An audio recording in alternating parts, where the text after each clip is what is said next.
नमस्कार, मैं हूं देवेंद्र। आप देख रहे हैं पंजाब केसरी टीवी। हरियाणा की गठबंधन सरकार को 2 साल पूरे हो चुके हैं। इन 2 सालों में कई चेयरमैन बनाए, निर्दलीय विधायकों को खुश किया गया था और कई विधायकों को खुश किया गया, चेयरमैन बनाए। और नैनपाल रावत जो कि प्रथला से निर्दलीय विधायक बने, अब हरियाणा वेयर हाउस कॉरपोरेशन के चेयरमैन हैं। आइए उनसे बात करते हैं। चेयरमैन साहब, सबसे पहले मैं जानना चाहूँगा, 2 साल आपको पूरे हो गए, इसके लिए बधाई। और कितना आप कॉरपोरेशन को दे पाए हैं? जो मुख्यमंत्री ने आप पर विश्वास जताया था, कितना आप मुख्यमंत्री के भरोसे पर खरे उतरे? देखिए, 2 साल के कार्यकाल में जो माननीय मुख्यमंत्री मनोहर लाल जी ने हम पर भरोसा जता के ये जिम्मेवारी हमें दी, तो इस वेयर हाउस का कॉरपोरेशन का जो प्रॉफिट था वो लगभग 40 करोड़ के आसपास था। और आज मैं समझता हूँ कि इन 2 सालों में वेयर हाउस का जो कॉरपोरेशन का जो प्रॉफिट है वो 111 करोड़ रुपए के पास अब जो आया है निकल के, तो 111 करोड़ रुपए पे हमने इसको पहुंचाया है। तो लगभग 3 गुना के आसपास हमने इसके प्रॉफिट में हम लेकर के आए हैं। और मैं समझता हूं कि मैंने माननीय मुख्यमंत्री की जो हमारे ऊपर जो भरोसा था उस पर उस कसौटी पर खरा उतारने का पूरा प्रयास किया है। पिछले दिनों आप मुख्यमंत्री से मिले थे करीब 3 महीने पहले, और आपने डिविडेंड उनको सौंपा था, चेक सौंपा था। क्या कुछ रहा है अभी तक वो प्रॉफिट? देखिए, पिछले साल हमने 7 करोड़ रुपए का जो डिविडेंड फंड था, जो हमारा आधा 3.5 करोड़ का सेंट्रल गवर्नमेंट को जाता है और 3.5 करोड़ स्टेट गवर्नमेंट को जाता है। तो अभी की बार भी हमने लगभग 6.5 करोड़ का डिविडेंड फंड हमने उसमें दिया है, क्योंकि कुछ पैसा हमारा लगभग 300-350 करोड़ के रुपए के आसपास हमारा जो फूड विभाग है उस पर हमारा पेंडिंग है अभी। तो अगर ये हमारा पूरा हो जाता तो लगभग 10 करोड़ के आसपास हम उनको डिविडेंड फंड दे देते इस बार। अब तक का प्रॉफिट आपने अच्छा कमाया, आगे क्या प्लानिंग है? 3 साल और हैं अभी सरकार के बचे हुए। देखिए, मैं समझता हूँ कि गोडाउन की क्षमता की अभी हमें बहुत ज़्यादा ज़रूरत है। लगभग 50 लाख मीट्रिक टन का पैडी या अनाज या बाजरा जो फसलें हैं हम लोग अपने हरियाणा में लेते हैं, लेकिन अभी तक जो हम पे रखरखाव की व्यवस्था है वो केवल 22,000 मीट्रिक टन के आसपास है। और मैं समझता हूँ कि आने वाले 2021 और 22 में अभी हम लगभग 2 लाख मीट्रिक टन का जो रखरखाव की प्रक्रिया है वो उसको हम इसी मार्च अप्रैल तक पूरा कर लेंगे। और इसके बाद 2022 तक 5 लाख मीट्रिक टन का जो कवर गोदाम है और हम तैयार कर लेंगे। तो मैं समझता हूँ कि काफ़ी जो अनाज जो खुले में रहता है, चाहे वो पैडी है, चाहे वो गेहूँ है, चाहे अन्य चीज़ें हैं, उनको हम रखने में कामयाब हो जाएंगे। आपके पास काफ़ी संख्या में गोदाम है। एक तो मैं जानना चाहूँगा कितने गोदाम आपके पास हैं प्रदेश में, और दूसरा, कई बार चोरी की शिकायतें आती हैं, तो उन तमाम चीज़ों को देखने के लिए सावधानियां क्या कुछ बरत रहे हैं? क्या निगरानी में रहेगा अब गोदाम में रखा हुआ अनाज? देखिए, पहली बात तो समय समय पर हम विजिट करते हैं और अधिकारीगण भी जाते हैं और हम भी स्वयं गोडाउन पर जाकर के चेक करते हैं कि भाई कहाँ क्या कमी है और उसको देख कर के उसको सुधार करने की कोशिश करते हैं। 111 गोडाउन लगभग हमारे हरियाणा प्रदेश में हैं, जिन पर हम जो ना ये रखरखाव के लिए गेहूँ और पैडी अनाज जो भी है रखते हैं।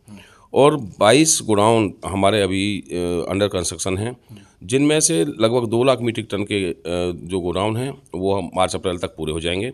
और जल्दी ही लगभग 4.5 लाख मीट्रिक टन के गोडाउन हमारे 2022 में पूरे हो जाएंगे। और चोरी की प्रक्रिया को रोकने के लिए और अन्य सावधानी बरतने के लिए लगभग 50 गोडाउनों पर हमने CCTV कैमरे लगाने का फैसला लिया है। और माननीय मुख्यमंत्री मनोहर लाल जी भी यही चाहते थे कि भाई रखरखाव के लिए, देखभाल के लिए CCTV कैमरे उस पर होने चाहिए। एक मीटिंग, क्योंकि माननीय मुख्यमंत्री हमारे अध्यक्ष भी हैं, तो उन्होंने हमें आदेश किए थे भाई इस तरह से, जो क्योंकि ना माननीय मुख्यमंत्री मनोहर लाल जी की सरकार में, चाहे वो पिछला कार्यकाल रहा हो चाहे आपका कार्यकाल रहा हो, पूरी पारदर्शिता के साथ, चाहे कोई भी डिपार्टमेंट हो, कोई भी महकमा हो, पारदर्शिता के साथ चलाया जाता है। और पारदर्शी होने के नाते ही हम गोडाउन पे अपने CCTV कैमरे लगाने जा रहे हैं। एक, कितनी फसलें आप रखते हैं? मेनली यही जाना जाता है कि गेहूं और धान की फसल हैं। कितनी फसलों को आप गोदाम में रखते हैं? और क्या कुछ आंकड़ा है अभी, मतलब कितना स्टॉक कॉरपोरेशन के पास है?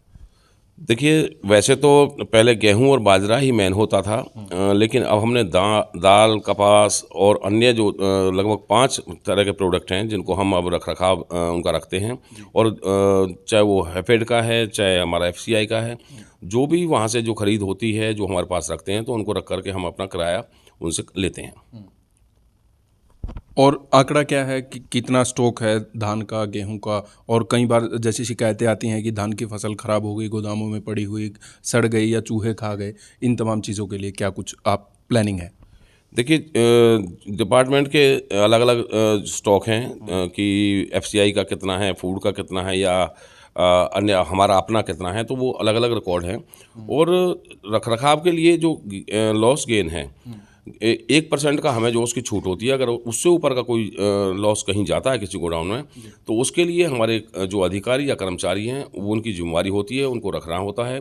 चाहे उनको पलटी मारनी हो, ठीक करनी हो, सुखाना हो, या कहीं इस तरह कहीं बारिश आ गई है, चू हो रहा है, तो छत चूरी है, तो उसको उनकी जिम्मेवारी होती है कि उसको ठीक तरह से रखें। और अगर किसी कारणवश कोई लॉस होता है किसी गोडाउन पर, तो उसको वेयर हाउस सहन नहीं करता, वो अधिकारी कर्मचारी के पैसे से कटता है, उनके जो पैसा मिलता है उनको उसमें से कटता है। तो हमें किसी प्रकार का लॉस इसमें नहीं होता है। राजनीतिक सवाल है, 2 साल आपकी सरकार के पूरे हो गए हैं, गठबंधन के साथ आप सरकार में हैं, आप लोगों ने भी समर्थन दिया हुआ है, निर्दलीय विधायकों ने। सबसे पहले तो आप कैसे देखते हैं ये 2 साल? देखिए, मैं पहली बार विधायक बना हूँ, और पिछले कार्यकाल में भी मैं थोड़ी सी वोटों से हारा था, लेकिन पिछला कार्यकाल भी माननीय मनोहर लाल जी का और हरियाणा प्रदेश की सरकार का मैंने देखा है। मैं समझता हूँ कि जब से ये माननीय मुख्यमंत्री मनोहर लाल जी इस प्रदेश में एक सेवादार के रूप में आए हैं, हर बिरादरी का, हरियाणा एक, हरियाणवी एक, हर 36 बिरादरी का काम, यहाँ पर कोई किसी की शक्ल देख के काम नहीं होता, किसी का रुतबा देख के काम नहीं होता, यहाँ हर व्यक्ति का काम, और अंतिम व्यक्ति तक कैसे लाभ पहुँचाया जाए, इस पर हमारी सरकार चली है। नौकरियों में किसी प्रकार की कोई लेन देन, पर्ची खर्ची, सबको बंद किया गया, और मैं समझता हूँ कि पूरी पारदर्शिता के साथ, और मैं ये भी दावे के साथ कहता हूँ कि इससे ईमानदार मुख्यमंत्री इस हरियाणा में ना तो कभी पहले हुआ और ना ही आगे होगा। तो इसलिए पूरी पारदर्शिता के साथ हरियाणा को आगे बढ़ाने का काम माननीय मुख्यमंत्री मनोहर लाल जी ने दोनों ही कार्यकाल में, और अब के 2 साल मैं समझता हूं कि कोरोना ने ज़्यादा ख़राब कर दिया। अन्यथा जो चीज़ें पाइपलाइन में पिछली सरकार में रह गई थी, जिन पे काम चल रहा था, अंडर कंस्ट्रक्शन से इंफ्रास्ट्रक्चर के काम रुक गए थे, तो उनको भी अभी तक कब की गति मिल जाती, और मैं समझता हूँ कि एक अलग प्रकार का हरियाणा आज देखने को मिलता। लेकिन कोरोना ने बहुत ज़्यादा हमारा नुकसान किया है। इसके बावजूद पूरे 2 साल, चाहे कोरोना के लिए व्यवस्था करने में, चाहे कामों को जो विकास है उसको कंटिन्यू रखने में, सरकार पूरी तरह सफल रही है। और निश्चित तौर पर ये सरकार 5 साल में जो कमी रह गई है, आने वाले 3 साल में उसको निश्चित तौर पर पूरा करेगी। गठबंधन की सरकार है, जजपा की 10 विधायक जो हैं वो समर्थन दिए हुए हैं, मतलब जजपा ने समर्थन दे रखा है। उनको 2 मंत्री दिए गए और अभी मंत्रिमंडल का विस्तार होना है, एक निर्दलीय विधायकों से मंत्री बनाया गया।